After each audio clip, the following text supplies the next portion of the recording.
आज हम आपको बताने जा रहे हैं कि गन्ने के रस से गुड़ कैसे बनाया जाता है। गुड़ एक विशिष्ट भारतीय उत्पाद है। भारत में चीनी उद्योग अच्छी तरह से विकसित उद्योग है और कपड़ा के बाद सबसे बड़े क्षेत्रों में से एक है। यह ग्रामीण रोजगार के अवसर प्रदान करने के साथ ही अर्थव्यवस्था में महत्वपूर्ण भूमिका निभाता है। गुड़ भी गन्ने के रस से निर्मित होता है और यह घरों, भोजनालयों, रेस्तरां, मिठाई की दुकानों आदि में व्यापक रूप से खाया जाता है। कच्चे गुड़ में इसका औद्योगिक उपयोग भी होता है। ग्रामीण क्षेत्रों में यह चीनी का एक बहुत ही अद्भुत विकल्प है। गुड़ की तुलना में चीनी एक महंगा उत्पाद होता है। हालांकि चीनी के निर्माण में कई तकनीक शामिल है और पूंजी गहन है, परंतु गुड़ का उत्पादन सरल है और इसके लिए कई बड़े ही निवेश की आवश्यकता नहीं होती है।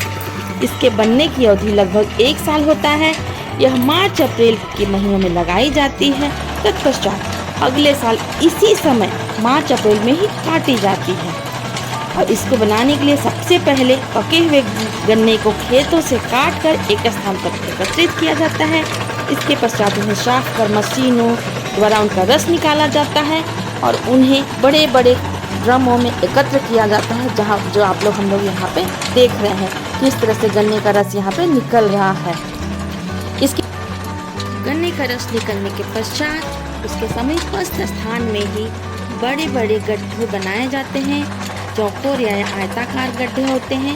उन गड्ढों के ऊपर बड़े बड़े कढ़ाइयाँ रखने के बाद उसमें गन्ने का रस डालकर भट्टी में चढ़ा दिया जाता है, जो इस तरह से दिख रहा है। उसके बाद पकाया जाता है। कढ़ाइयों में गन्ने का रस डालकर बहुत अच्छे से उबाला जाता है।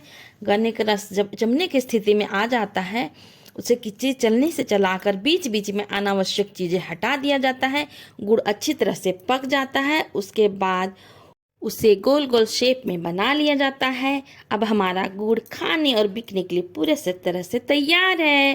तो इस तरह से गुड़ बनता है। थैंक यू, बहुत बहुत धन्यवाद। Bye bye.